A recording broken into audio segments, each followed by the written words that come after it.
وَقُولُوا لِلنَّاسِ حُسْنًا، اور لوگوں سے اچھی بات کہو۔ آپ یقین کریں جس نے اس فارمولے پر عمل کر لیا نا، اس کی زندگی آسان، اس کی فیملی خوش، اس کے دوست راضی، وہ ہر جگہ ترقی کرنے لگتا ہے۔ اب آپ خود دیکھیں، ایک دکاندار ہے، سودا بڑا اچھا ملتا ہے، مگر جب جاؤ اس کی زبان پر سختی ہے، گالیاں ہیں، جھاڑتا ہے، سودا ایسے دیتا ہے جیسے بھیک دے رہا ہے۔ ادھر گاہک جائیں گے، یا ایک ایسا دکاندار ہے جو ہر آنے والے گاہک سے محبت سے بات کر رہا ہے، پیار سے بات کر رہا ہے، طبیعت بھی پوچھ رہا ہے، بندہ کہتا ہے بڑا با اخلاق ہے۔ اخلاق کی برکت سے کاروبار بھی بڑھتا ہے، اخلاق کی برکت سے عزت بھی بڑھتی ہے، ترقی ملتی ہے اس کو۔ ایک ہی ادارے میں دو بندے جاب کر رہے ہیں، ایک سب سے دوستی، پیار، محبت، ٹیک کیئر کرنے والا، اور ایک سب سے لڑنے والا، بتاؤ ترقی کس کو ملے گی؟ با اخلاق کو ترقی ملے گی۔ یعنی یہ وقولوا قولا، یہ جو فرمایا نا قرآن کا جو حکم ہے کہ وقولوا للناس حسنا، لوگوں سے اچھی بات کہو، یہ آپ کے کاروبار میں ترقی کروا دے گا، یہ آپ کی نوکری میں ترقی کروائے گا، یہ آپ کی عزت میں ترقی کروائے گا، یہ آپ کے فیملی میں محبتوں کو بڑھائے گا۔ یہ ایک چھوٹا سا حکم جو ہے نا، وہ میری پوری لائف کو آسان کر سکتا ہے۔ لیکن لوگوں کو یہ بات سمجھ نہیں آتی، کچھ لوگوں کے منہ سے پھول جھڑتے ہیں اور کچھ لوگوں کے زبان سے انگارے جھڑتے ہیں۔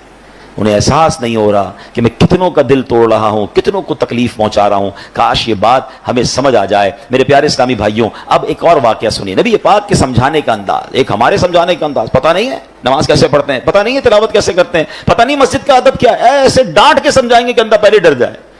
اب پیارے آقا علیہ الصلوۃ والسلام کا دور ہے، اور وہ حضرت معاویہ بن حکم سلمی رضی اللہ تعالیٰ، صحابی رسول ہیں، اپنا ہی واقعہ بیان کرتے ہیں۔ کہتے ہیں میں شروع میں جب اسلام میں نماز فرض ہوئی نا، تو نماز کے دوران باتیں کرنے کی اجازت تھی۔ یہ حکم بعد میں آیا کہ اب نماز میں بات چیت نہیں کر سکتے۔ وہ کہتے مجھے پتہ ہی نہیں تھا، نبی پاک علیہ الصلوۃ والسلام کا حکم آ چکا تھا اور مجھے پتہ ہی نہیں تھا کہ یہ حکم آ گیا ہے۔ میں اس دن وہ نہیں ہوں گے محفل میں، تو کہتے میں آیا اور نماز شروع ہو گئی، نبی پاک علیہ الصلوۃ والسلام نماز پڑھا رہے تھے، میں پیچھے نماز میں حاضر ہو گیا۔ تو کہتے ہیں چھینک آئی ایک شخص کو، تو میں نے کہہ دیا یرحمک اللہ نماز کے دوران۔ تو صحابہ کرام کچھ تھے جنہوں نے مجھے بڑی تیز نظروں سے دیکھا، تو مجھے پتہ ہی نہیں تھا کہ بات نہیں کر سکتے۔ میں نے کہا کیوں دیکھ رہے ہو مجھے تیز نظروں سے؟ نماز میں وہ کہہ رہے ہیں آپ مجھے کیوں ایسے دیکھ رہے ہیں؟ تو اب لوگوں نے اپنی ران پر ہاتھ مارا، اور کہ اب مجھے سمجھ آیا کہ مجھے خاموش کرنا چاہ رہے ہیں، یہ بول نہیں رہے مگر مجھے اشارے سے سمجھا رہے ہیں کہ بولنا نہیں ہے۔ کہتے میں نے نماز کمپلیٹ کر لی۔ جب نماز پوری ہوئی تو نبی پاک علیہ الصلوۃ والسلام نے مجھے اپنے پاس بلایا، اور نبی پاک سے بڑھ کر بہترین سمجھانے والا کون ہے، بہترین معلم کون ہے؟ کہتے نبی پاک علیہ الصلوۃ والسلام نے نہ مجھے ڈانٹا، نہ برا بھلا کہا، نہ جھڑکا، بلکہ فرمایا نماز میں باتیں نہیں کرتے، نماز میں تو اللہ پاک کی تسبیح کرتے ہیں، تکبیر کہتے ہیں، قرآن کی تلاوت کیا کرتے ہیں۔ کہتے بس نبی پاک نے بٹھا کر مجھے یہ سمجھا دیا۔ یہ بھی تو ایک انداز ہے نا، ایک بندے کو حکم پتہ ہی نہیں ہے اور آپ جناب اس پر چڑھ دوڑے ہیں، یہ نہیں ہوتا۔ خاص طور پر اگر آپ نے اسلام کی بات سکھانی ہے، دین سکھانا ہے، پہلے ایک بات سمجھیے، اگر آپ اپنے بچوں کو نمازی بنانا چاہتے ہیں، قرآن پڑھانا چاہتے ہیں، یا آپ کسی نیکی کے کام کو پھیلانا چاہتے ہیں، تو ایک بار یاد رکھیں کہ آپ اچھا کر رہے ہیں تو کوئی ہے جو اس کو بگاڑنا بھی چاہتا ہے۔ جب بھی بندہ اللہ رسول کی بات کرے گا نا، تو اس کی مائنڈ میں ہونا چاہیے میرا ایک دشمن ہے جو اس بندے کو دین کی طرف نہیں آنے دینا چاہ رہا، کیونکہ شیطان تو کبھی بھی نہیں چاہے گا نا۔ یعنی آپ سارے ماشاءاللہ جو مسجد میں آئے ہیں نا، تو ایک طاقت تھی جو آپ کو روکتی رہی، اور آپ اس کو یوں سمجھے چیرتے ہوئے آ گئے مسجد میں، ماشاءاللہ ایمان مضبوط تھا۔ لیکن ایسا کئی لوگوں کے ساتھ ہوتا ہے جو گھر سے نکلتے ہیں مسجد کے لیے، شیطان پہنچنے نہیں دیتا، یار اگلی بار جائیں گے، آج گرمی بڑی ہے، چلو یار آج رہنے دو۔ گھر سے نکلا تھا حالانکہ نماز کے لیے، مگر شیطان نے بدل دیا۔ تو آلویز جو دین کا داعی ہے اسے یہ سوچنا ہوگا، جو کسی کی اصلاح کرنا چاہتا ہے اس کو یہ سوچنا ہوگا کہ میں اصلاح کرنا چاہتا ہوں، شیطان دور کرنا چاہتا ہے، ہم دونوں کی لڑائی چل رہی ہے۔ ذرا سی میں نے سختی کی تو یہ بندہ شیطان کی مان کے دور چلا جائے گا۔ نرمی، پیار، محبت اتنا دو کہ وہ شیطان کی نہ مانے، آپ کی بات مانے اور اللہ رسول کی طرف آ جائے۔ لیکن اگر سمجھانے والا ہی سخت ہو گیا، سمجھانے والا ہی ڈانٹنے والا ہو گیا، تو پھر تو بہت آسانی سے شیطان دور لے کے چلا جائے گا۔ تو یہ بہت ضروری ہے ان تمام لوگوں کے لیے جو ٹیچرز ہیں، جو والد ہیں، جو تنظیم کے بڑے ہیں، جو کسی کمیونٹی کے بڑے ہیں، کسی خاندان کے بڑے ہیں، اگر آپ کو اللہ نے مقام دیا اور آپ لوگوں کو کچھ گائیڈ کرنا چاہتے ہیں، you have to be soft, نرم، شفقت، آپ کی زبان سے پھول جھڑنے چاہیے، کیونکہ آپ کا مقابلہ شیطان سے ہے۔ وہ چاہتا یہی آپ بد اخلاقی کریں، میں لوگوں کو لے جاؤں، اور ایسا ہوتا ہے۔ کئی بدقسمتی سے دین کی بات کرنے والے بھی اتنے سخت ہوتے ہیں کہ لوگ پھر دین سے دور ہو جاتے ہیں۔ ایسا مت کیجیے، خدا کے واسطے ایسا مت، شیطان کھینچ رہا ہے، اور یہ بندہ آپ کی بات سننے آ گیا ہے, اب تو پیار سے بات کیجئے, اب تو مسکرا کر بات کیجئے, اب تو نرمی کی بات کیجئے. تو انشاءاللہ اگر اس بات پر عمل کریں گے تو اللہ نے چاہا زندگی میں بڑی ترقیاں اور بڑی کامیابیاں ملیں گی. اعلیٰ حضرت امام اہل سنت فرماتے ہیں اعمال میں ہدایت نرمی سے چاہیے کہ سختی سے ضد نہ بڑھے. اللہ کرے یہ بات ہمیں سمجھ آ جائے. اچھا بالکل اسی طرح کسی کو سمجھانا ہے, اس میں بھی بڑی غلطی ہوتی ہے. سب کے سامنے لوگ سمجھاتے ہیں, یہ میرا بیٹا جو ہے نا, اچھا رشتہ دار آئے ہیں گھر پہ, مہمان آئے ہیں, اور ان کے سامنے کہہ رہے ہیں یہ بیٹا میری بات مانتا نہیں ہے, بہت تنگ کرتا ہے, ذرا آپ بھی اسے سمجھا دیں. کیا اب وہ سمجھے گا آپ کی بات؟ سب کے سامنے آپ نے ذلیل کر دیا. بلکہ ہمارے ساتھ بھی ہوتا ہے کہ کسی بزرگ, کسی عالم دین کے پاس اپنے بیٹے کو لے کر لائن میں لگ کر آتے ہیں اور کہتے ہیں میرا بیٹا بڑا شرارتی ہے, مجھے بہت تنگ کرتا ہے, آپ ذرا اس کو سمجھا دیں. آپ سوچیں آپ نے اس بیٹے کو اس دیندار آدمی کے سامنے ذلیل کر دیا, وہ کیسے اپنے باپ سے محبت کرے گا؟ ہونا کیا چاہیے تھا, والد آ کر کہتا میرا بڑا پیارا بیٹا, حضرت اس کے لیے دعا کر دیں.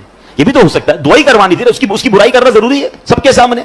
اور ہو سکتا ہے آپ کا یہ جملہ بیٹے کے دل میں آپ کے لیے نرمی ڈال دے کہ یار میں ابو کو اتنا تنگ کرتا ہوں, ابو پھر بھی جا کے ایک عالم دین کے پاس, ایک بزرگ کے پاس جا کر کیا کہہ رہے ہیں کہ میرے بیٹے کے لیے دعا کر دیں, میرا پیارا بیٹا ہے. کتنا یہ تو طریقہ ہوتا ہے دل میں محبت ڈالنے کا. ہم خود ہی اپنے بچوں, اپنے چھوٹوں سے اپنے دل میں محبت دور کر رہے ہوتے ہیں. اچھا پھر اسی طرح ایک اور کہانی کیا ہو کر آج کل لوگ ہو گئے ہیں, سوشل میڈیا پہ سمجھانا ہے.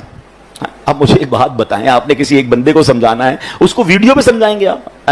اب ویڈیو پہ آپ سمجھا رہے ہیں تو شیطان ہو سکتا ہے اس کو ضد ہو جائے. اچھا آپ نے اس کو سمجھایا یا اس کی کوئی برائی بتائی اور اس نے وہ برائی ختم کر بھی لی, تو یہ ہزاروں لاکھوں لوگوں کو آپ نے اس کی برائی بتائی, اس کا عذاب کس پر ہے, اس کا گناہ کس پر؟ یہ کون سا طریقہ ہے کہ آپ کو کسی فرد سے پرابلم ہے اور آپ اس کو سوشل میڈیا پہ سمجھا رہے ہیں, ویڈیو کے ذریعے سمجھا رہے ہیں؟ یہ تو عجیب ہو گیا, یہ دشمنی بڑھانے والی بات ہے, یہ شیطان کو خوش کرنے والی بات ہے.